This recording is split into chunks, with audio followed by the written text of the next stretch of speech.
face. And that's the first wish of my life that just came true. Second, as far as I've heard. Officially, everybody, welcome to day 3 of Scoopfest. How's everybody doing? I'm not well. Yeah, well, I'm not well. I didn't want an individual responses. Oh, okay. Just kind of just get some energy. I'm really feeling terrible. Are we going to go one by one? Yeah, for you. For Yeah, me. let's go. Okay. I'm feeling terrible, everybody. You know, we came back from England, the Penn Jillette organization, in March of 2020, and we didn't know it then, but we all had COVID, and we spread it around the world. So welcome to Ground Zero, motherfuckers. Patient zero right on stage here for you. Oh my gosh, we're going to get a scoop disease. You'll be as famous as the Legionnaires. Yeah, the Legionnaires, exactly. Not dripping from the AC, it's dripping from the giant. All right, we're going to do a podcast. Okay, I don't feel well.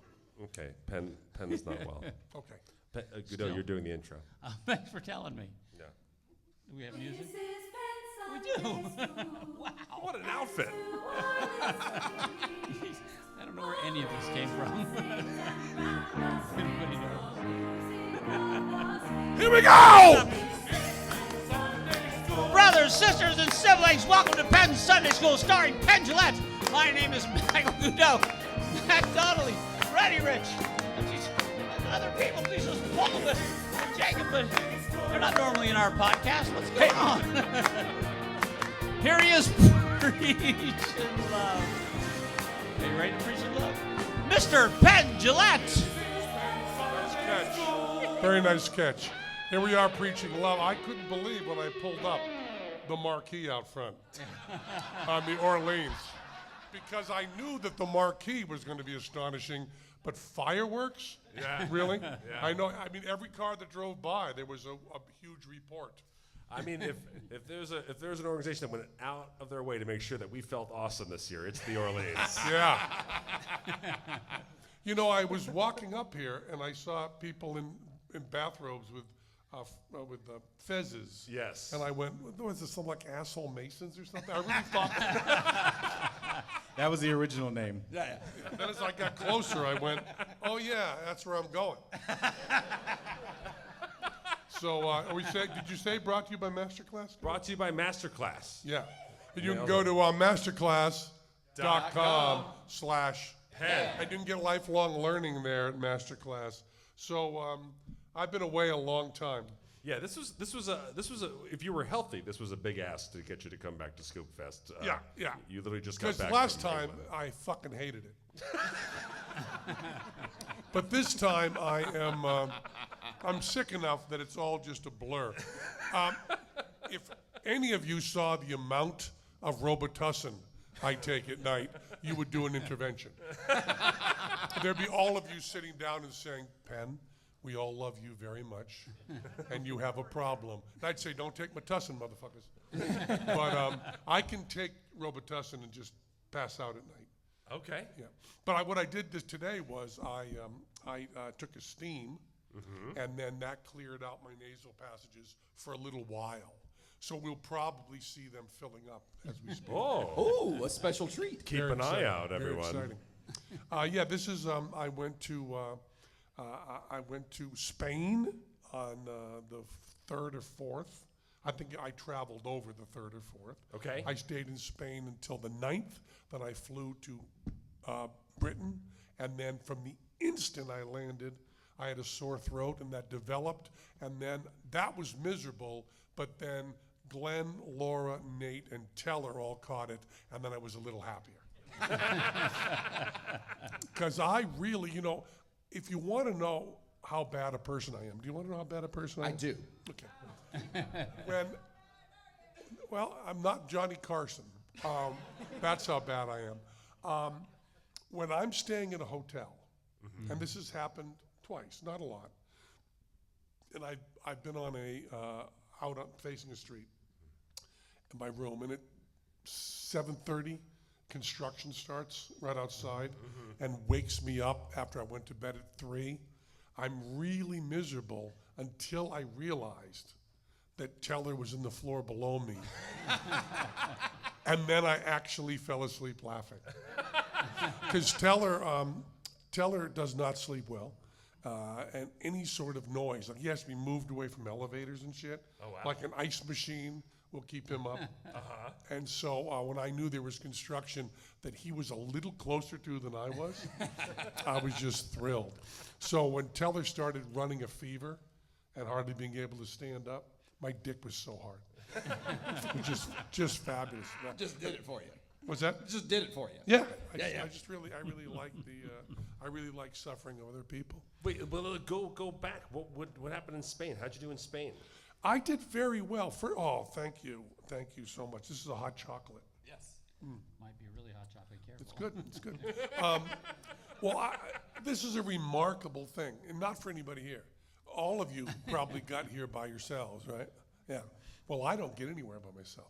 So I went, get this, from Vegas to L.A., from L.A. to Madrid, from Madrid to Valencia, from Valencia to London with no adult supervision. I can't believe it. I mean, that's pretty And solid. this is a very important day because this is the first day coming back from the trip that I'm not wearing a Canada T-shirt. And there were some people that had heard me do the podcast and said, they saw me and said, "You really are wearing Canada T-shirts." And I said, "Yes, nothing but."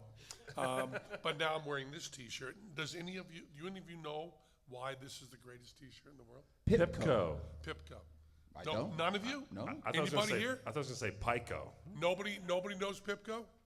Well, I'll give you a little hint. Stands for Plastic Irrigation Piping Company. And it's got white sleeves here. It's from a Little League team in 1968. Big hint.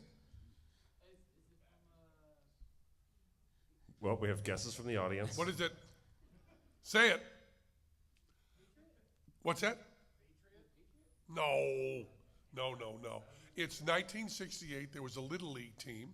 They didn't do particularly well, but they had these shirts that were turquoise. Is this the team that the Bad News Bears were based on? I heard a couple of guesses out there for the Bad News Bears. No. Okay. Nope. Wait, so when he asked for guesses, no one piped up, and then when he went to tell us, everyone cut him off and started guessing.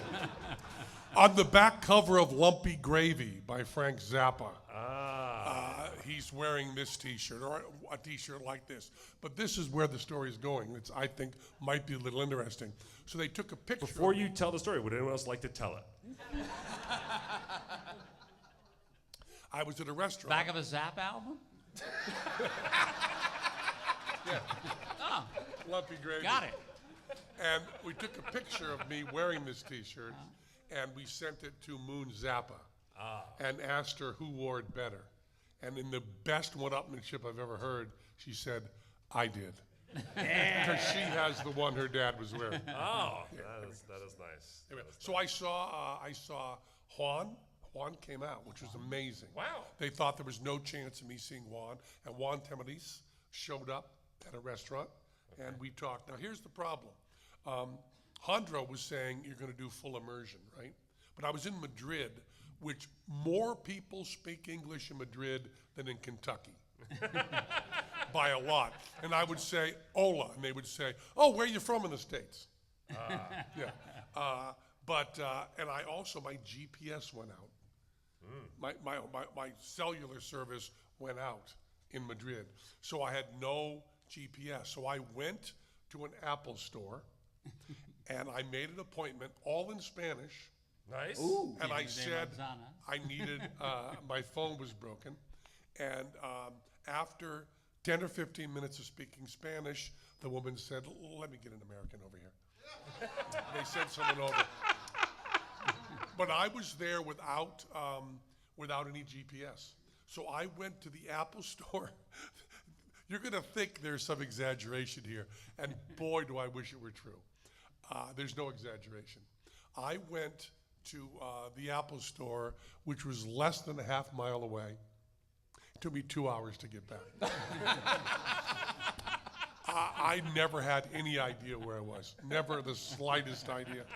And I went to the Apple store. And now I came home and I have the orange Apple phone, Show off. The new fancy. which is in no way better than the 13. But you got to buy the new one. They give you new colors, so you buy it. And I saw, and then there was a guy. There's this fucking guy. Wait. When Juan came down, Juan, yeah. did you go to a restaurant? Or Yes. you just say, when he walked in, did people go crazy? They go crazy. Yeah. And Juan refuses to speak Spanish with me. He goes right to English. And so Juan and I are sitting there, and the owner of the restaurant came over at the end of our meal, which was, of course, half hour after midnight, right? No, there really was. We finished eating. We met there at like 11, finished eating, and the owner of the restaurant came over and said to me in Spanish, he spoke no English, said to me in Spanish, is Juan really as famous and important as they say he is? And I answered in Spanish entirely for a very long time, like 5 or 10 minutes, and finished, and Juan said, "You've learned a lot." So I think if you want to show somebody how good you've learned their language, just compliment them for the whole time. And there's a guy, I want to tell you about this guy. So Woody Aragon, he came to see me in Madrid. I was there in Madrid alone. I had no adult supervision, none. I had to check into the hotel. I mean, Hondo had set it all up, so I just walked in. But I didn't have to actually go to the desk. But it was still me alone. It wasn't like Glenn going, go there. Right. I had to find the elevator, all that shit. I did it all myself. You know what's And- cool? The numbers are the same. Isn't that great? Yeah, it is great. You can find your room. It was still 214, right? Only took me like 5 minutes to figure that out. Because I'd learned this whole different order. I guess someone was playing a practical joke on me. But Woody said there's a guy who really wants to meet you, and he wants to give you a book. Oh. And a guy showed up when Woody and I were meeting. The guy showed up, and this is the night we're going to go see Juan. Showed up earlier. This guy came over who was named Alexandro, which is funny because I know Hondro, and this guy went by the name Alex. So they split the name up. It's like you know someone named Bill and someone else named E. And we started talking, and he spoke pretty good English. Okay. Yeah, pretty good English. And he did not care at all about magic. He didn't want Woody to talk about magic. All he wanted to talk about was Penn Sunday School. Because Alex, and I know you're listening, you listen to every episode, he learned English exclusively from Penn Sunday School. Oh my gosh. And it was great because The mouth sounds and the verbal fillers he must use when he speaks English. It was really interesting. And really, no joke on this, his vocabulary and his phrasing was just like mine. It was really funny. And he gave me a book on Tiny Tim in Spanish. Whoa. Oh, how cool. And it was really great. He does what he does for a living is he does deep fakes. And I said, so can I have some of the porn? And he said, I don't do porn. I said, what? How do you make a living? Wait, there's another way to make a living? There is a show on Spanish TV that is a satire show. And they have comedy actors who they then put the real faces over for their skits. Wow. So you have real Donald Trump. So essentially they're puppeteers. Got it. And voice people. Nice. And he does the deep fakes afterwards. And he said, this is only going to last another year. He's been doing it 3 or 4 years. And he said, you have to find out what the director cares about. There's one director, all he cares about is teeth. The teeth don't look quite right on this. Sure. Another guy just cares about eyes. And so he gave me a book on Tiny Tim in Spanish, Nice. which was great. Now, And then the next night, I called him up, asked Woody for his number, and I said, listen, I don't have GPS. So if you can get me to a vegan restaurant and back, I'll pay. And he was very, very excited. He was very, very nice. And we made a deal because he wanted to practice his English and I wanted to practice my Spanish. So he talked to me for an hour and a half in Spanish. And then to both of our reliefs, we went to English. But he certainly wanted me to give, well, not you guys, but he wanted to give his best to Reddi Rich and Matt and Goudeau. Okay. Very kind. Alex. Alex, if you learned English from Penn, then you're saying bottle and garage wrong. Also, Un Pescado, Dos Pescados would have been a better book. He did say bottle. He said, it did? Bottle. But he really did, and he told me, I said, what are your tips for learning English? He said, find a podcast you really like in Spanish and listen to it all the time. He said it really helps because it's conversational. Right. And you can just go through and hear it. How do you know if you like it? Good question. It's the trickier part. Did you follow this advice at all? Do you have any Well, no, Spanish because I got podcasts? fucking sick. We played the Palladium, Right. which is, I guess, I didn't think this before I went there, but it's a big, hairy deal. That's a big hairy deal. We did 11 shows sold out at the London Palladium, and I was sick, but I also think I was really good. I felt really comfortable on stage because the sound is terrific.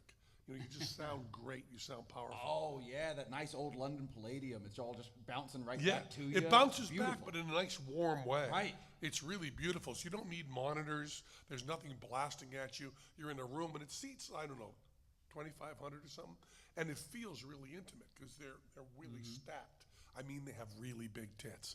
No, they're really stacked up like this. Now get a still of me, just like this, with my hand up, like this, and put it next to Elon Musk. And I'll say, no, I wasn't. I was just telling how many Nazis we had in the dress circle. That's all I was saying. There were a lot of Nazis in the dress circle. Well, Penn, since you left the country and came back, you should know that you don't get in trouble for that anymore. Oh, sorry, yeah. So, a lot has changed since you departed. We did 11 shows. Yeah. How many of those shows was Brogan at? Oh, Brogan! How many shows? Any guesses? How many shows Brogan came? We got a lot of all of them. 11. Yeah. 11 shows. He was there, and somebody came up and had me sign one of Brogan's cartoons that he did of me, and I said, well, he's standing right over there. So Brogan was a star after the show. Oh, that's so cool. It was very nice. That's very cool. We love Brogan. We're sorry that they're not here today. Brogan, if you're listening, What are the chances of that? yesterday's events, you are going to marry Noah Rivera. Yes. Because the rules at Scoopfest is we play mouth, finger, butthole, which is like rock, paper, scissors, and the winner gets a trophy and to marry Brogan. Those are the rules. Oh, And really? So, yeah. Oh, and good. so we have a new winner, and so Well, Brogan is just wonderful. a new husband for Brogan. Brogan is just the best. There's another Brogan piece right here. Yeah, Brogan did all of our art for Scoopfest this year as well. Yeah. So all of our posters. Very nice. Yeah. Pretty great. I'll lick all these if you want. You can all get the exact same disease that I have. It's really unpleasant. Jonathan Ross came to the show. Yeah. Wassy. He's like the Letterman of England. Yes. And Jonathan, who also hosted the first season of Fool Us. Jonathan came to the show. He canceled twice and then came and said, I was really sick. And I said, yeah, well, I had this sore throat. He goes, oh, it goes forever. Oh, no. And it'll just keep getting worse, and you got a lot of bad stuff to look forward to. I said, thanks, Wassy. And Wassy told me a story, which I feel really bad about telling, because he told it with all the proper accents, but I think it may be funny even without doing the accents. He was talking about Michael Caine. So he was doing a Michael Caine impersonation. Wait, Wassy doing a Michael Caine impersonation? Yeah, with a speech impediment, yeah. Oh my It God. was very complicated, but it gets better. So he was hanging out with Michael Caine, and Michael Caine said he'd done a movie with Noel Coward. Okay. And they met every week on Wednesday for lunch. Okay. Okay. Now, he's doing his impersonation of Michael Caine telling this story, and then his impersonation of Michael Caine impersonating Noel Coward. Oh, that's great. All done with Wassy's speech impediment. It was pretty great. Wow. And he said one day, Noel Coward showed up like a half hour late for their lunch. And Noel Coward was very, very punctual. So Michael Caine was a little worried. And Noel Coward came in and said, I had to go to the doctor. I had to go to a proctologist because I have a sore right on my asshole. And Michael Caine went, oh dear, what did the doctor say? He said, well, I was all bent over and the doctor was examining me and he couldn't see where it was sore. And I said, it's right at the entrance there.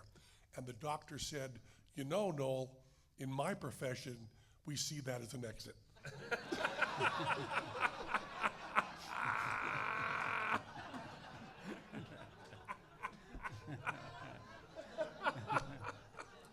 That's a very hard story to beat, don't you think? Yeah.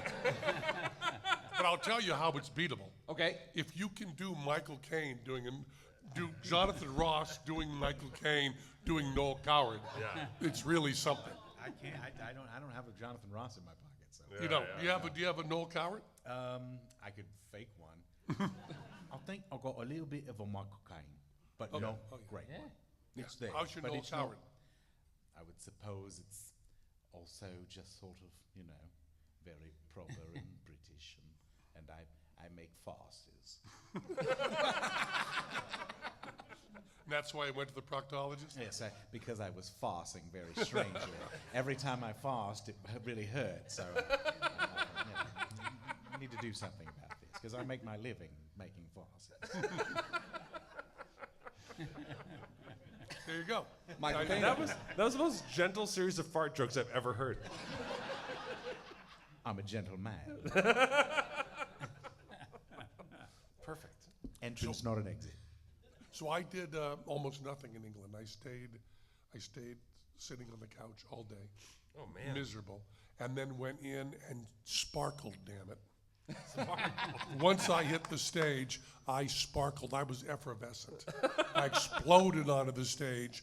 And then when I went out, there'd be people waiting at the stage door. And they would have seen Penn and Teller on stage. Then they would see Penn and Teller come off stage in hoodies and bent over and miserable. Jowls. Going, yes, it's really nice to meet you, Sharon. And in England, there are people whose profession it is to get autographs. So you also have people that have a special board set up and special pens, and they have like 15. And Really? Yeah, they have 15. They say, right here, right here, right there, sign it right there, just like that. And they go, and they say that, and you say, should I just make this out to eBay? Yeah. Should I just say to eBay and then sign it?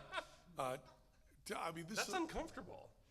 yeah, they just do it over and over again. Yeah. And they're in the way of people who actually saw the show. Fans, yeah. Right, that's what I Which mean. I think they probably didn't there- see the show. There's like this, it's taking advantage. It's a weird. Yeah, that's a weird thing. Gilbert used to be really pissed off about that. Yeah. About people making money off his signature, which I'm thrilled about. Right. I mean, if I don't want people to ask for my autograph, it takes about 3 weeks of not performing and not doing television, and I'm out of the business. I mean, it's a problem with an easy solution. But they stand there and they wait. I was very happy. One guy came up. I shouldn't tell this, but Teller doesn't listen to this anyway, so we're okay. One guy came up and said, where's Raymond? And I said, who? He said, Raymond, where's Raymond? I said, he said, your partner. I said, oh, Teller? He's not Raymond. I mean, I've never heard him call Raymond in my life. Right. And he said, his name is Raymond. And I said, okay. When you go to ask him for an autograph, call him that. He'll feel very familiar to you. It'll be very, very nice. He'll be very, very happy. I only saw one person get away with calling him Raymond. Who's that? Chris Capehart. Oh, yeah, okay. When he came on Fool Us or whatever, and it was so casual or whatever.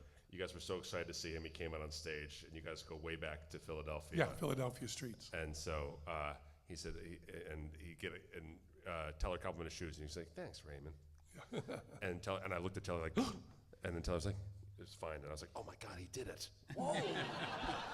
Well, both Laura and Glenn got reprimanded by Wikipedia. They both lost the ability to change anything on Wikipedia because Teller made them keep going on and taking out his name, Raymond, in there. Yeah. And you can't do that. I mean, you go in there, Cher's whole name is there, Madonna's whole name is there, Lady Gaga, her whole name is there, and you just can't, you can't stop that. Yeah. You know, it's Wikipedia.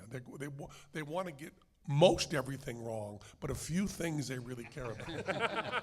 So, Dedicated to those few. so Paul, Yes. I've been out of the country now for Okay. Lucky for a dog. little over 2 weeks. Yeah. And I wasn't reading the news. Anything happen? I mean, No, no, nothing much. nothing. None of the consequences. You missed a rapture. Yeah. That was the big one. Yeah. Oh, and that's the thing. Should we ask if Penn's opinion on this one? Oh, yeah, So- we should. All right. So we did have local celebrity Terry Fader very abruptly announce his ending of the show, and it coincided not far. It was right at the same time that the supposed rapture was supposed to happen. Do you think there's a chance that he thought, you know what, I'm cashing in my chips now, because I'm gonna be zipping up into the space in a second? Yeah, you know, we did that on bullshit. When there was another rapture announced, we said if people really believed in the rapture, we'd buy their houses. Yeah. You know, in cash for Apparently that happened during Yeah, this time. yeah. Even just last week, people were selling their worldly possessions, and so yeah. I don't know what that accomplishes. I guess you can have fun for the last couple of days. I guess so. I think I know You there go is- out and get 20 hookers, then you don't get raptured. Shit. I mean, There's a contingent of folks that are like, would you take care of my pets if I give you such and such amount of money? But I'm one of these people who's close enough with his dogs. I'm like, if I'm gonna be taken away from my dog, I don't want any part of this Pull game. them by their collars. Yeah, exactly. Yeah, exactly. Yeah, I'm just pulling them up, just holding on to the leash. Yeah, I'm holding on to the leash so you can join me in No, heaven. Paul, no. have you seen any of these movies like Left Behind and stuff? I have avoided those. I've seen some of those Christian movies. As a friend of mine was obsessed. Why would you do that? I've guested a couple times on God Awful Movies, which is a podcast dedicated to those. Things. Really? Yeah. Nice. Well, they're hilarious, yes, I've had the pleasure of watching two Rapture movies because I've done 2 episodes. You know who else I saw when I was over there? What's that? Andrew Hickey. Oh. Yeah, Andrew Hickey of 500 Songs, which we had a great time talking. And Andrew Hickey says this thing that ties in with the rapture that I find fascinating. He says, after a lot of research, that he believes, with no joke whatsoever and no doubt, that Jerry Lee Lewis believed that playing rock and roll would make him go to hell. And he played rock and roll anyway. And he really, really believed it. So when you see this angry, hateful man, you know, this pedophile and probably almost undoubtedly murderer. Called the killer. What's that? Yeah. Because He was called murdered the his killer, wife. yeah. And it wasn't because of his piano playing. No. Because of his gunplay. And married his 14-year-old cousin, which America was fine with. But Britain got uptight. And that kind of thing haunts me, like Little Richard. You know, Little Richard, you know, who is much more important in rock and roll than Elvis. You know, Little Richard was, you know, Bob Dylan. I mean, everybody was moved by Little Richard. The person that did the most innovations in rock and roll was Little Richard. And he was so ripped apart. I mean, we probably consider Little Richard nowadays to be a trans woman. I mean, I don't want to dead baptize people like the Mormons do, and I'm not qualified to comment on that. But I mean, he certainly said things that would lead one to believe that in a different time he would see himself as misgendered. And he was so incredibly tortured. So Jerry Lee, I mean, can you imagine having your art be so important to you that you're willing to have eternal damnation? And I tried every way to hedge it kind of with Andrew, going, was there some sort of angle he had? Like maybe if he repented at the end, and he said, I don't think so. I think he thought every time he was going on stage, he was making sure he was going to hell. Another foot down. Yeah, which is really, Oh, it's heartbreaking. yeah, it's really heartbreaking. I mean, every magic show I perform, my wife has less respect for me. yeah. Yeah, no. Yeah. All of us do. And Oh, yeah. yeah.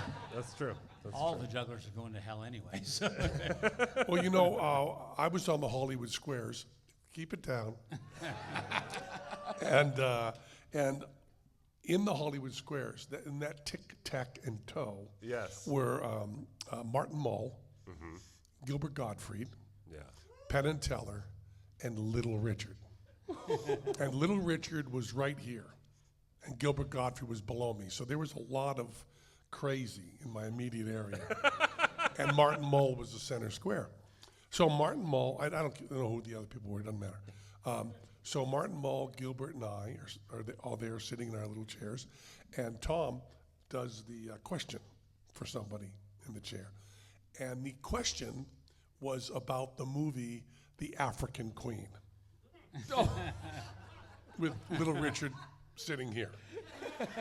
And if you end up finding the show, the shots they have, he says African Queen, and Gilbert, Martin, and I all go. All of a sudden, there's something so interesting on the table for all of us. Oh, yeah.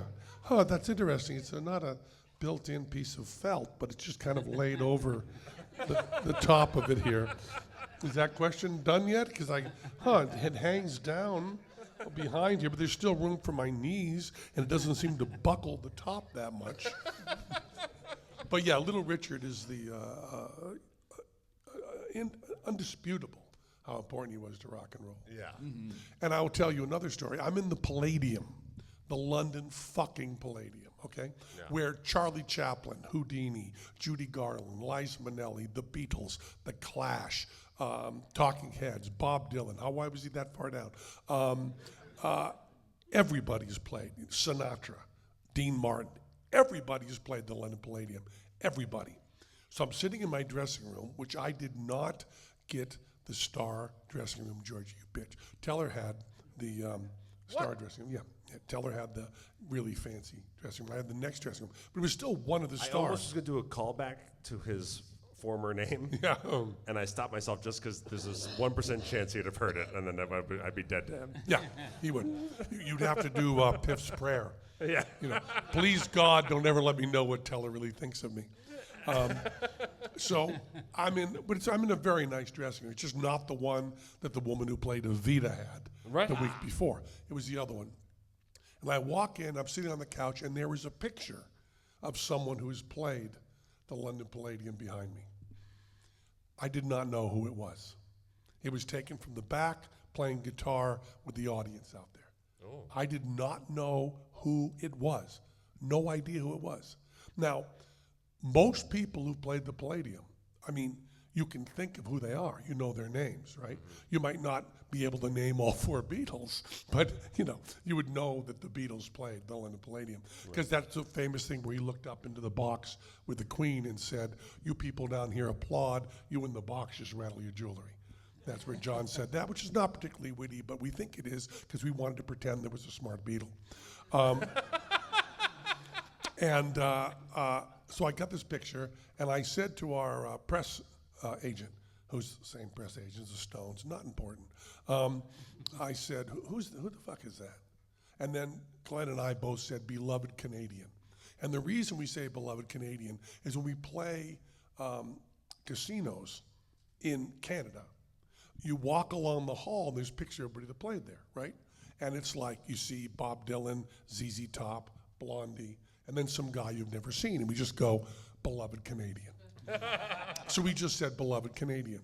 And then I said, who is that? And the press agent said, oh, let me Google search that. Which you shouldn't have to Google search anybody that played the London Palladium. And she did, and she said, that's George Ezra. Oh. And I said, who the fuck is George Ezra? Do you know who George Ezra is? I know better than Ezra. I don't know George Ezra. George Ezra? Georgia? I do. Okay, good. Tell us who George Ezra is. I'm not going to handle any follow-up questions at this time. No. No, he had a hit Barcelona, and he had other minor hit. Got a nice baritone voice. He guested on SNL a while back. He had a good run. I downloaded his album. He had one nice album. George Ezra fan. Yeah. So the promoter came in and said to me, congratulations, you sold out, you sold whatever it was, 25,000 tickets in London Palladium. The reviews are out, they're all fabulous. And he said, you got 5 stars. I said, on what scale? Because that matters. If the scale is of 1,000, you suck. Yeah. Yeah. And I said to him, see that picture on the wall behind me? And he said, yes, this is the promoter who promotes everything in London. He's a big superstar promoter. I said, the guy in the picture behind me? He said, yeah. I said, if you can't name him in 5 minutes, I'm not going on tonight. I said, he's in my dressing room at the London Palladium. He went, he's not Tom Petty. I said, I'll give you a hint. George. He went, oh. I said, George E. He went, I said, George E.Z. He said, I said, George E.Z.R. And he went, George Ezra. I said, okay. He got it. And I said, get him out of my fucking dressing room. Would it kill you to have Sinatra? Would that hurt you to have Sinatra up there? And he said, we can't change the pictures. I have to talk to Andrew Lloyd Webber, who runs. I said, we'll talk to Andrew Lloyd Webber. Well, it's just he's attractive, as I guess I should mention that. Andrew Lloyd Webber? No, George Ezra. I think Andrew Lloyd Webber found George Ezra attractive. Oh, okay. And then that's why that makes the. So I said, you talk to. I didn't want to explain that like a fact. I thought it was gonna be a joke, and then I explained it, and now I really just killed it. Yeah. I don't think it was living. Good point. So he talked to ALW, and he said, we'll take care of this. I said, you better. And then Katz was there, the local reporter Johnny Katz. Yeah. Katz with the dish. He was there covering Penn and Teller's huge Palladium run. And so he was there interviewing us, and he was back in the dressing room, and I said, would it hurt to have fucking Sinatra? So he's trying to talk to me about the show and about London, and all I'm saying is, I got to sit here under George Ezra? I'm really going to sit. So he said, there's a very famous Truman Capote article called Frank Sinatra Has a Cold.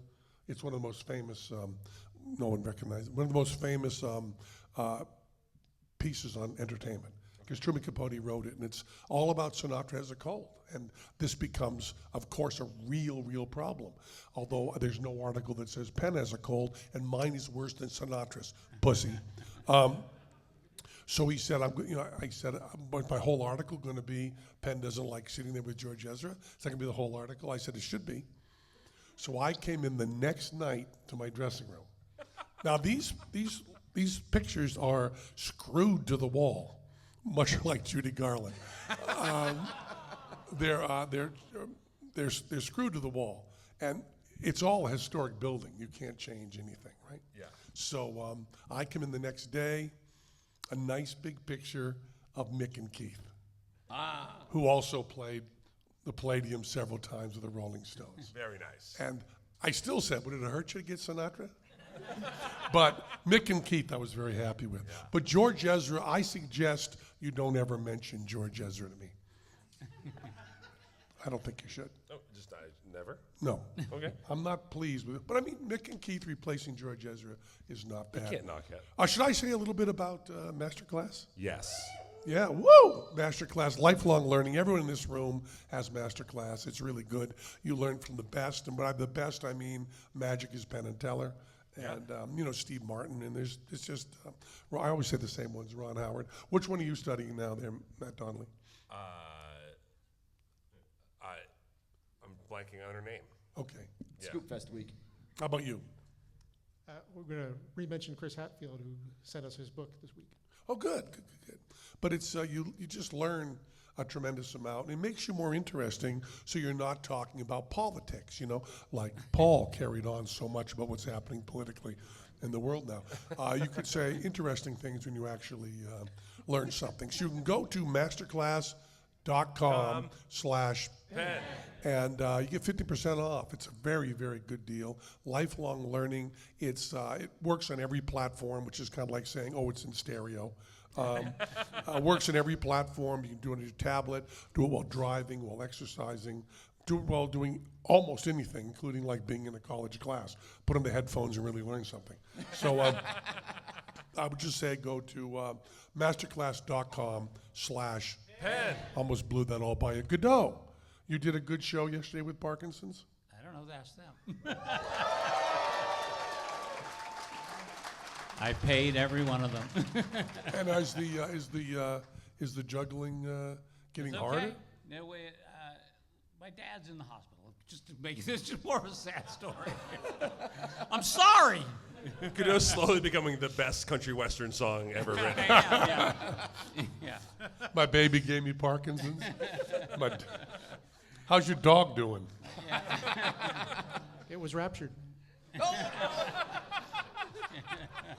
So I know your dad's in It's the been because I didn't get to juggle that whole week. It was tough yesterday. I learned that I can't take a week off of juggling. You used to when you were in the Lance I Burton never show. juggled. I haven't juggled for 64 years, and in the last now 3 months, I have to juggle all the time. So yeah, I know that sounds fun. You many Go out drops? in my garage, which is fantastic. I have a new garage in North Carolina. Garage? Garage. And both doors open, and it's right on the water, so the breeze comes right through. And I have my my State Fair sound system hooked up, so So you can listen to music? I just turn on music and juggle in the breeze. And I do nice. 500 throws with knives every day. Wow. Because I'm You're trying to keep it. trying to keep it. Yeah. I do that, and then I have heavy balls. You know, they sell. Do you know how sick jugglers are of ball jokes? So I don't call them balls anymore. I call them assholes. So we get different jokes. We see it as an exit. How heavy are your balls? Pound and a half each. Are they the red ones that have Yeah. shot in them? I have them too. Yeah, they're the red ones. My doctor was as surprised as I was. They're red and plasticky. And I do 2 in each hand. You do 4. No, 2 in each hand. I do 2 for 10 throws here and then 2 for 10 throws over here. And the farther out this way I get, the more the Parkinson's hits it. Parkinson's is standing right there. So I do 1, 2, 3, 4. Ah, crap. Now, do you count the 500 throws? Yes, I would too, yeah. I count them. Do you count them by twos? You just count them by ones? I just count them by one. And is it just the right hand or you alternate both? Well, no, the balls are different. The balls are different. Right, I know, but I mean on the knives. So, I mean, do you count, for the knives, I just count to 500. 1, 10 at a 2, time. 3, 4, Yeah. 5, or 1, Yeah. 2? No, I do 1, 2, 3, 4, 5. That was I know, all the jugglers I in am- our audience are very yeah. grateful for that Well, that's a clarification. weird way to count them for jugglers. It is. Well, when you first start out juggling, the amount of throws you can do, at least when I was young, was really important. Yeah. You know, we would try to get to 1,000, then 1,500, then try to go like a full hour without missing. Yeah, Stuff like that's that. hard. Yeah, really hard. That's a long day. And when Mike Moshe and I were practicing, we would do, when we start out club passing, we would start with just 1,000 throws of a straight shower. Phew. Yeah, just to, get in shape. That would hurt. That would just hurt your hands so badly. They Well, would we were just juggling swell up. fiberglass clubs too, Yeah, I know the which is old why this finger's Stu broken. Reynolds. Yeah, Stu Reynolds. who looked This has ex- turned into a really awful podcast. Stu Juggling Reynolds, trivia. Who is Stu Reynolds? Stu Reynolds worked for DuPont. Okay. He was a chemist, and he made what at the time were the greatest clubs in the world. They looked like regular juggling clubs. They were 20 one inches. piece. What's that? 20 inches Yep. long. And they were just pure white, Beautiful. really gorgeous. And he had made them out of fiberglass, and it was really, really good. They felt good. They were really durable, but they had no give whatsoever. None. So Mike Motion wanted to see if he could throw a double, a chop, That's a chop. as hard as he could throw at me, and he threw it, and when it hit, because it had no give, it broke my finger. Oh. And I did not drop. I caught it, kept throwing them, and said, I think you broke my finger. Yeah, there's a spot right here in your hand that you don't discover until you've been club passing for a year. That if you hit it, your whole hand goes. It really makes that noise and everything. It came in over the. It does make that noise. That's that electric pain, that shock Yeah. that goes up you. Yeah, it does feel like that pain. So you did you make any drops when you did the show for them? I did couple. But no one thought they were drops. Everyone thought you were fucking around. Yeah, sure. They weren't drops. I was fucking around. I didn't drop. I've never dropped in a show ever. I don't know what you're talking about. It was happy to do the show. It was great. Thank you guys for letting me do it. It's great. That was so good. And how's your father doing? Michael Goudeau kills, and that's the thing. It's the funniest thing is because you're such a humble guy and like such a regular guy that I've talked about this with other friends. We were talking about it with Jacob. I was like, it's so funny that I still forget Goudeau kills. Like you go up and I go like, oh, I hope it goes well. And then he's like 1 minute in, you're like, I'm an idiot. He's one of the greatest entertainers in the world. And I hate to say this, but I can feel that you're worried about me. He's like, whatever you can do, man, it's going to be okay. It's really, you're so nice. All week, he's like, can I carry that for you? I can do a show still. I got 11 minutes. If you need 12, forget it. I need a book like how to stop being an asshole to your friend with Parkinson's. And before the Parkinson's, Penn does that. Penn hasn't seen my show in 2 years and gone back to, well, it's just a cheesy juggling show. And then he sees it somewhere and goes, hey, you were really good. Yeah, it's hard to It's hard to keep in one's head how good you are. Well, thank you. I don't know if that's a compliment or not, but it is true. I'm going to pretend it is. Thank you.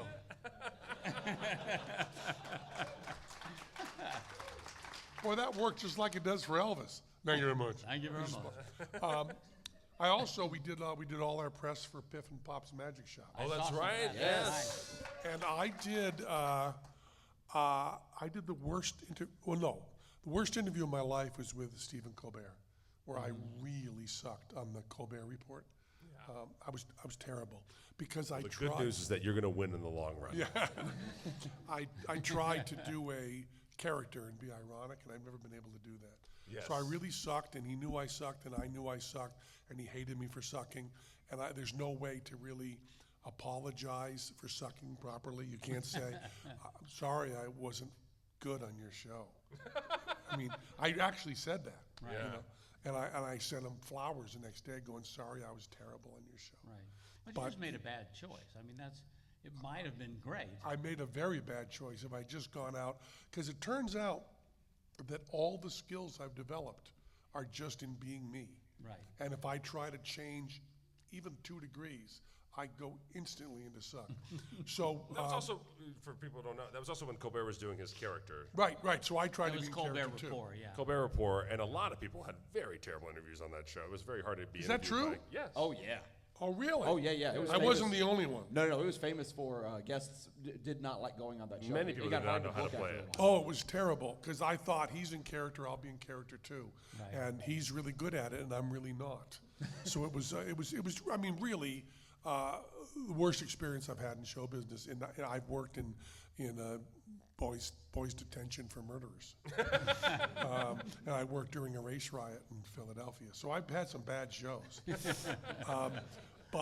So I suited up for Piff and Pop Yeah. to go out for our first interview ever, which was almost as bad as Colbert, and for the exact same reason.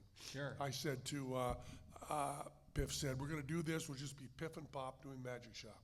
And so they came out, and it was going to be like a 45-minute interview with this woman. And she was... Because you've played Piff, you've played Pop the Magic Dragon a bunch of times on stage. Yes, I did. And, but I decided, well, I'll really invest in this. Now, you or Paul would be killer in that. You would just destroy it, but I have no skills at all. So they said, So, Penn, you're playing the London Palladium, you're sold out, the show's going really great. And I went, oh no, I'm a Magic Dragon. And they said, what's Teller think of your tour? And I said, what do I care? I'm a Magic Dragon. And I kept, And you're sure this will suck? and I was digging deeper and deeper into it. And Piff That's hard because basically you guys made that agreement, but that also should have been the agreement put forward to anyone interviewing you, right? Mm-hmm. Like like no matter what character you're assigned, if I'm assigned a character and somebody goes, "Hey, Matt Donnelly from Red Bank, New Jersey," I can't be like, "No, I'm Klaus." Like that's a really hard uphill battle. Yeah, and it was I couldn't get out of it. And then she asked weird questions about ghosts, and I thought, well, this is an area I know. So I started talking Galileo and science stuff and history and atheism, and it didn't sound like pop, and it also didn't sound interesting. It was just terrible.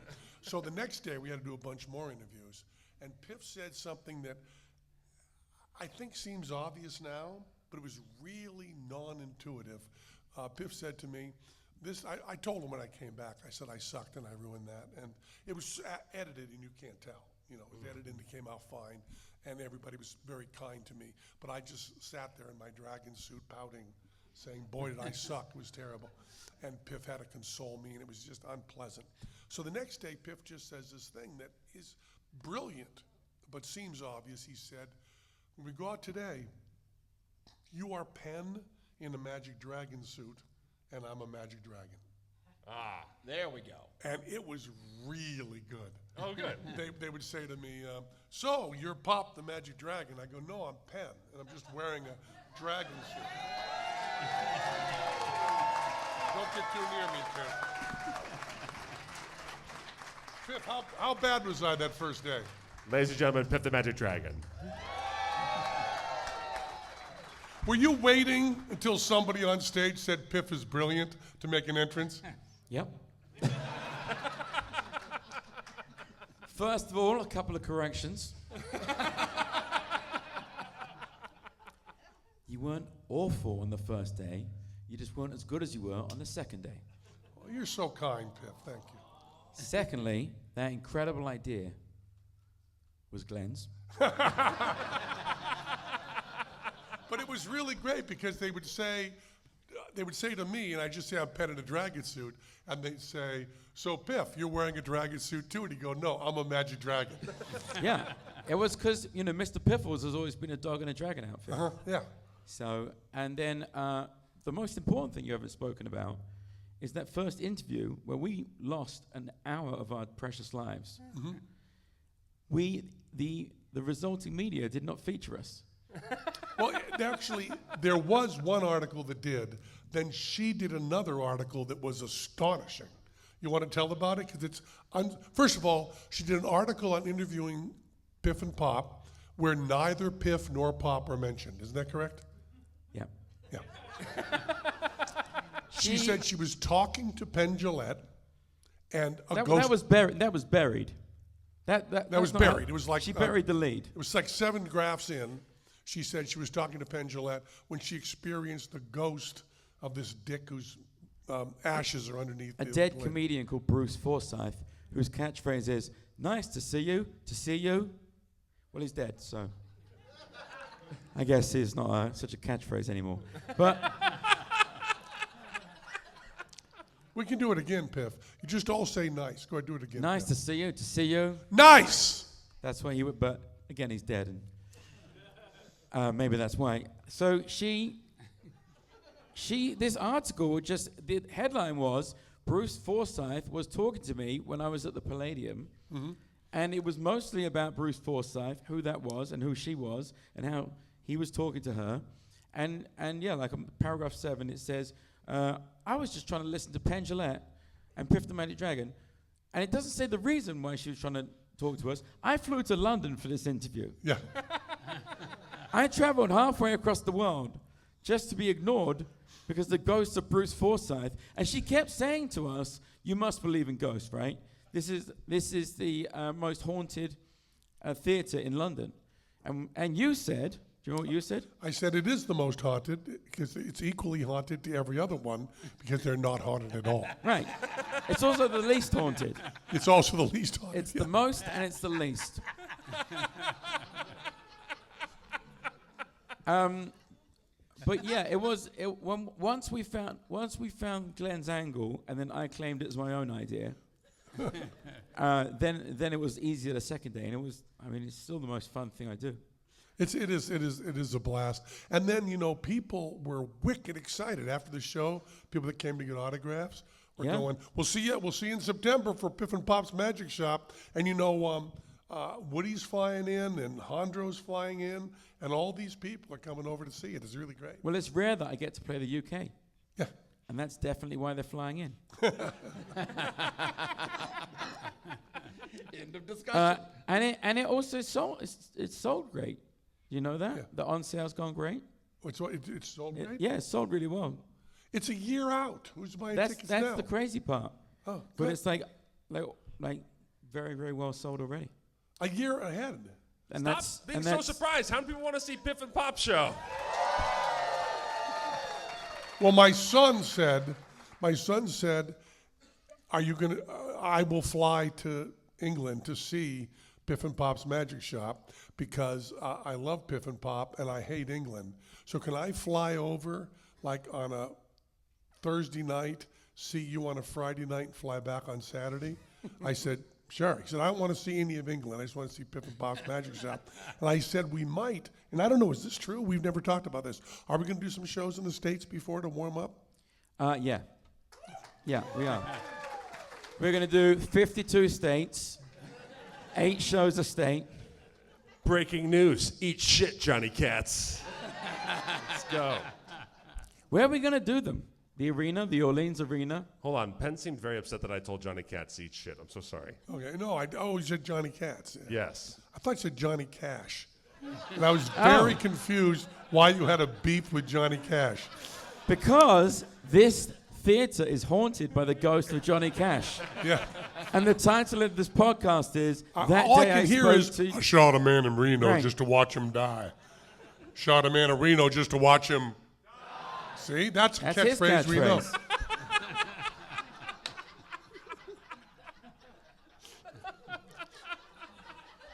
This is why this is going to be the greatest shows of my life. Piff said to me the other day, which shows that Piff, although he seems talented and seems nice, is out of his fucking mind. Because he said to me, we did in Florida, and I've told this story many times, we did spectators' urine to impossible location, right? Yeah. We had a woman come up on stage and piss into a urine sample cup and sign it, and then it appeared in a magical box. In a toilet roll. Yeah. And it was a really wonderful trick, and it shocked, well, it accomplished what we wanted to do, which is we wanted to do a magic convention We wanted to fulfill our obligations. and never do another magic convention Yes. ever. It accomplished that. 600, insurance salesmen from the Midwest sat there watching a 22-year-old attractive woman piss into a bottle on stage while I held up a... Oh, well, but she was behind the shroud of urine. Yes, I said, I held up the shroud of urine. The shroud of urine, that's right. And it was, well, let me say, there were 2 people in the room that enjoyed it more than anything they'd ever done. Yep. The audience was befuddled. They And had Piff some said to me questions. the other day, he said, I would like to be able to do your accent, but I can't. Try it. No, I'm not going to try it. I can do my accent. Is Good there- evening. My name's Piff The Magic Dragon, all right? Is there a way? We can do, how am I doing? Well, that's pretty good, yeah. Is there a way we can do spectators urine to impossible location in a family-friendly way? Hold on. Paul, can you coach Penn on how to do Piff's voice? Right, I want my magic dragon, isn't it, eh? What's this, bruv? Oh, what if we make his coin disappear? What, you think you keeping it? No way, bruv. It's mine now. Isn't Come that on, it incredible? answers bollocks. I'm out of here. I'm leaving. Now let's hear it as Michael Caine doing Piff the Magic Dragon. I am a magic dragon, and there are certain limits to every man's abilities. So you really asked me that, didn't you, Piff? Not only did I ask you it, I've already planned the method, and I'm starting to get it built. You think we can get someone to pee on stage and be family friendly? Yeah, What are we gonna do? Get Mr. Rogers to piss? yeah. That's the way to do it? No, we can't use urine, so we're going to use semen. That's the So only then way. it's easy. No, We- but I was thinking like we could get like a transparent urinal. I mean, how good would the Urinal. transparent urinal? Rhino? Urinal? Yeah. Urinal. That sounds like a urinal and a rhinoceros combined. Hey, Paul, say urinal in my accident. Urinal, isn't it? There you go. Urinal. Right. You really say I urinal? really say urinal. Okay. Urinal. This whole system's That's urinal. That's that wonderful Cole Porter song. You say urinal, and I say urinal. Urinal, urinal, urinal, urinal. Let's piss the whole thing off. Urinal. Yeah. Wouldn't a transparent urinal be a good stage prop? As a matter of fact, that should be the name of the tour. Transparent urinal. That should be the name of our band. You probably already own a transparent urinal. What's that? Don't you already own a transparent urinal? I don't think so. You think I Didn't do? Teller drowned in one? Oh, yeah. Wow. Yeah. So we can reuse the prop. Yeah. That's all Goudeau's ever thinking about. We're using props. So Saving Goudeau's it. on board. That's what I'm we're in. saying. So we are going to do that? I really hope we can, Yeah. because there's nothing like it. No. For multiple reasons. That is your corner, that's for Yeah. sure. Nobody else is chasing us.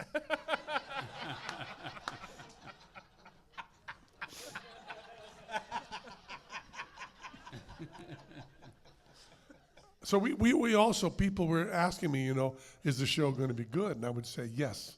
And they'd say, what are you going to be doing? I would say, I don't know. Yeah. Now I can say transparent urinal. We're gonna right. You say urinal. Urinal, not urinal. Urinal. Like a rhino, but urinal. This How do whole you say corn is out of rhino? anal. How do you say rhino? What's that? You don't say rhino for a rhino, right? Rhino, the animal with the horn. Rhinoceros, yeah, rhino. But when you shorten it, you say rhino. Yeah. Right? What about Republicans in name only? Also rhino. Right. So urinal. What do I say? Urinal. Yeah. Yeah. I said it the American way by accident. Yeah. So I'm correct. Not all of these I'm correct on, but this one I think I've got a good case. Have you given it at all on tomato? No. What? I say tomato.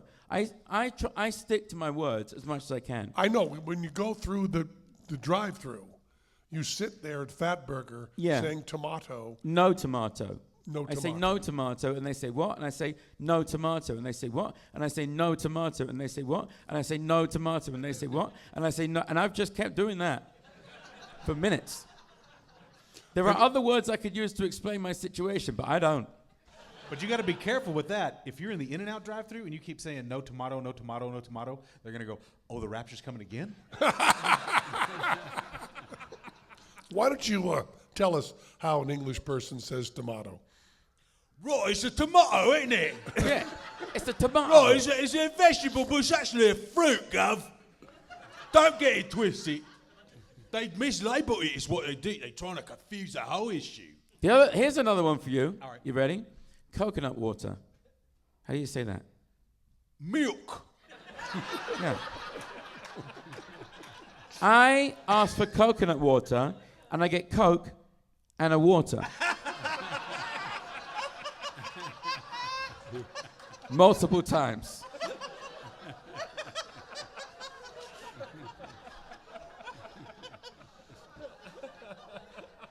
Sir, this is a Wendy's.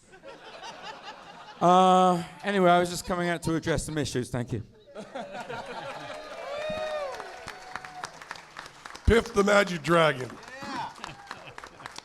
Well, yeah, he's here for the next event at Scoopfest, so everyone listening will not get to hear, but they heard the episode where we broke down his appearance on Fool Us. Has with he done that Harper. already? That's what's happening right after this. Oh my goodness. Yeah, so we're gonna show the whole unedited version to Scoopfest. Really? Yeah. How'd you get that? by accident. I think so. Turns out that the lawyer for Fool Us, his first name is Matt.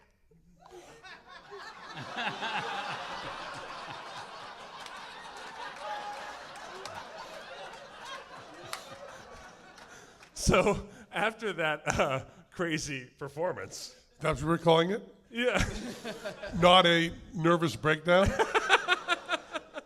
a PA from the post-production department eagerly ran up to me and said, "Here." And I said, "What is this?" He goes, "This is a thumb drive with the whole Piff and Hondro performance." I said, "Okay."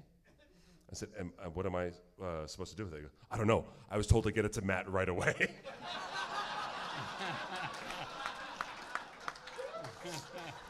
Too bad your name isn't Elon. And I said, "Okay, thank you." And then this was still, we were in between tapings. I got in my car, drove home, put the thumb drive at home, and then drove back to Fool Us. So if they came back, I'd be like, "I don't have it." So you're going to show that. Yes. It is, It's okay. He's a lawyer. I will just tell you that appearance Yeah. makes spectators' urine to impossible location seem very tame. I believe that is, he probably won't explain this to you this way, Yeah. but I believe it was Piff having a nervous breakdown on television, wasn't it? Well, yeah. Well, we don't want to spoil too much, but I mean, he was bleeding out. Yeah. There was a lot going on. There's a lot going on. And I had no idea what was going on. And I asked Hondro if he wanted to join for the session via Zoom or satellite. He declined. Hondro said to me after that, "If you need help with another season of Fool Us, call Chris Angel." He said, "Fuck you, I'm never coming to America again." Has he been back since? No, There you go. he had enough of that shit. And it's funny that he's blaming America for Piff the Magic Dragon. But I guess to Spaniards, it's like, we think of, Spain and Mexico as the same place. They think of Britain and the U.S., same place. Yeah. I went into I was wearing Canada t-shirts the whole time I was over there. And I went into a convenience store to get a bottle of sparkling water. Guy said to me, pointed to my Canada shirt, and he said in Spanish, he said, "Where are you from?" And I said, "Las Vegas." And he pointed to the Canada shirt, and I said, I don't want to be American now." And he said, "Oh, good thinking. You really don't want to be American." I said, "So let's just say I'm from Las Vegas, Canada." And he said, "Yeah, let's just say that." I'll tell you, when I was talking to Andrew Hickey, he had plans to come over here and see the Beach Boys. Canceled. Everybody I talked to in England said, "You better get back over here because we're never going to Vegas again." I mean, seriously, yeah. Yeah. Wow. They were That's really. got to be tough. I mean, you've been the headliner here for a long time. That's got to be tough to hear. We are losing. I mean, this is I guess rather pedestrian talk, but we lose 200 to 300 people a night because Trump has stopped Canadians, English, and Australians to come. We had about 20% of our audience was from overseas, and that has gone to zero. Yep. Absolutely zero. And that's one of the several things, along with the Sphere, that is killing Vegas. Yeah. And motherfucker, it's dying. I mean, Terry Fader had better been raptured with his goddamn, hickory dicks. Well, he has a song in his show, "Are There Horses in Heaven?" And so, I'm serious. Are there horses in heaven? And you said only because we grabbed them by their collars as the rapture came. Maybe they were already there. Maybe that's is he a how they get religious pulled out. fella? He's a religious He's fellow. a religious Yeah, fellow. that's why I thought it was not a. Oh, so he's really actually a Christ fucker? Yeah, and As- the crazy I'm thing trying is, to use the polite term. Well, the crazy thing is, Ben, he actually believes every time he animates a puppet, he is doing a disservice to Christ's memory, and he believes he's going to hell for ventriloquism. Yeah. But he does it anyway. He's that dedicated. This is the only place that God and I agree.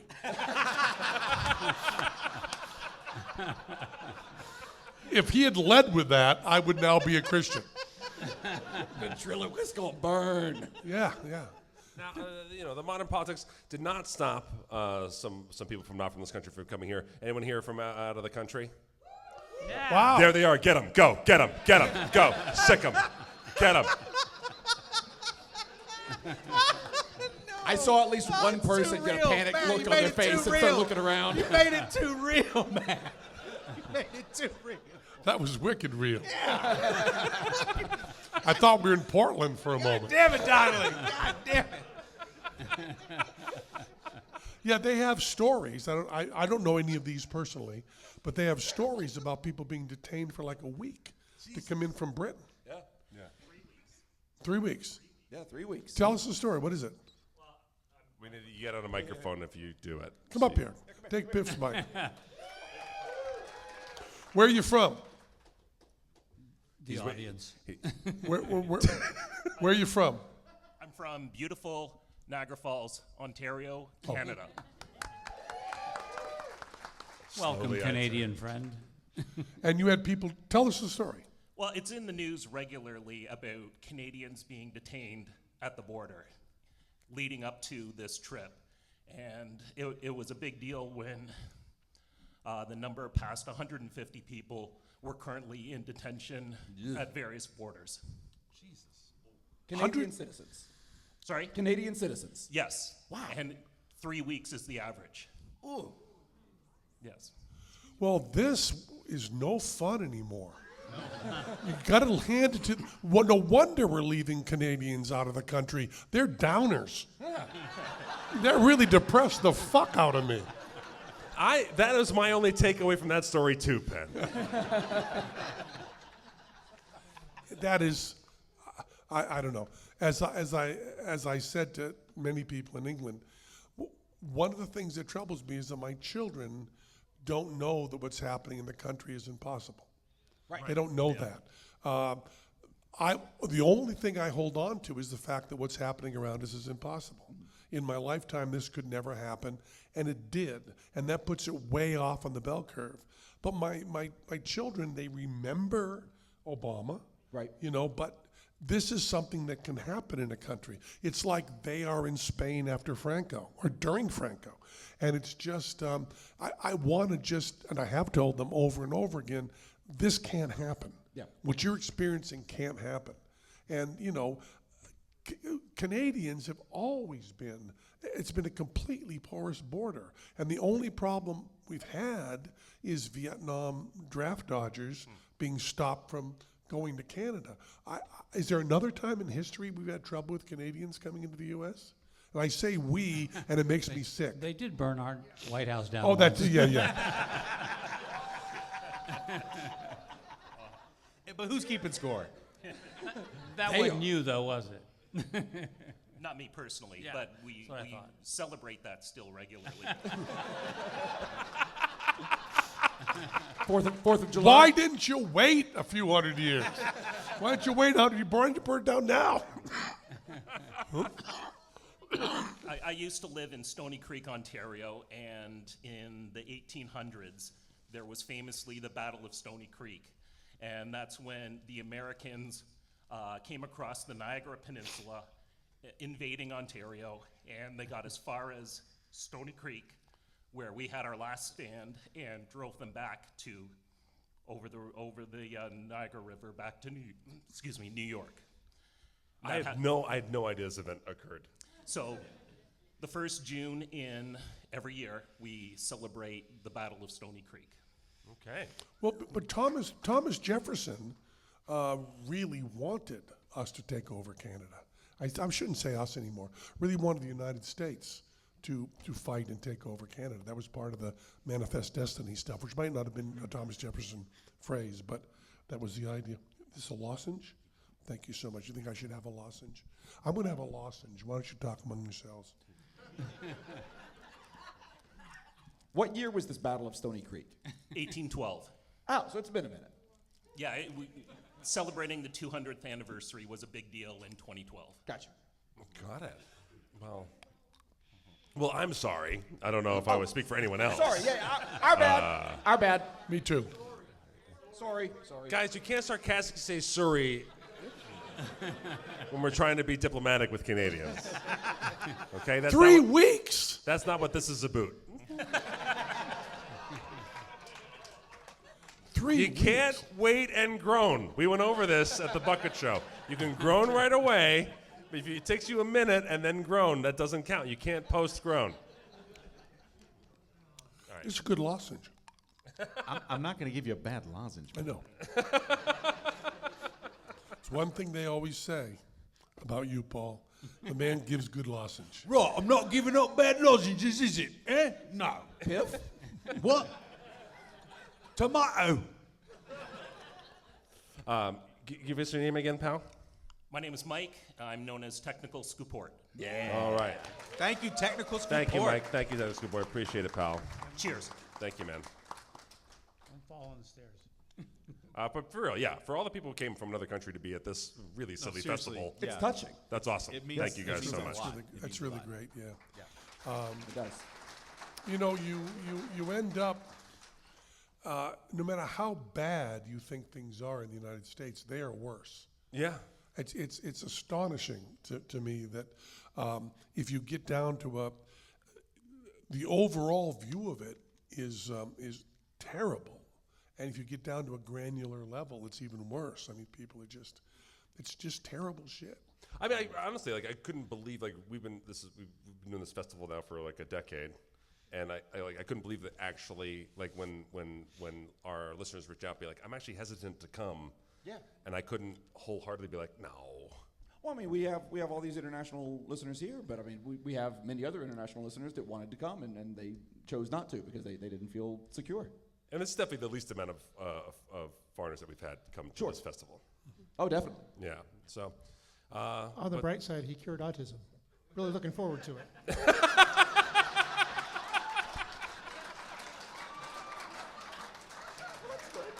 That's nice. That is nice. Reddi Rich's sniper percentage is unreal. It's just amazing. Yeah, I guess should we check in with you after they broke the news of Tylenol? As a high-functioning autistic person, how did you feel about the news? My mom quit this week.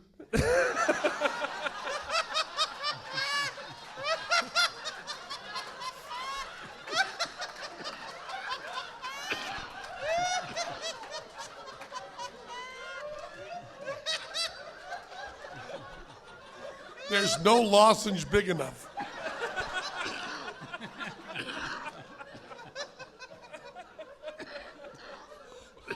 I'm out.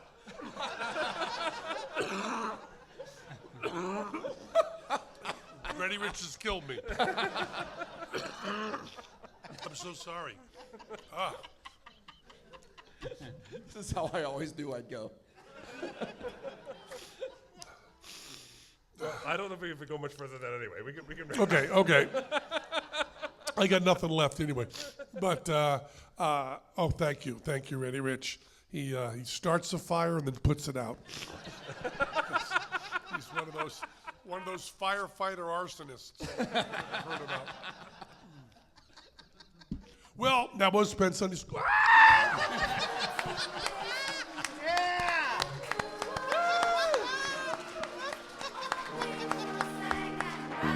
Oh no, this seltzer stained my shirt. What do I use to get it out? You fuck, bro.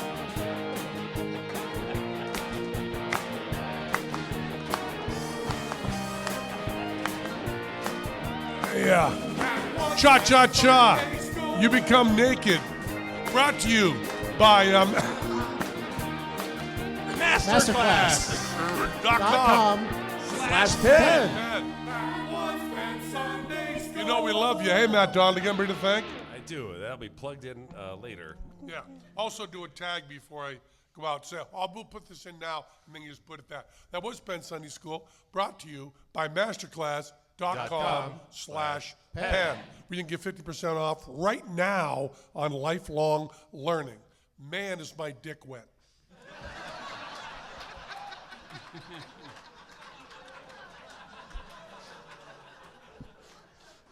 I wanted to give you a title for the episode. Was this a letter from Masterclass?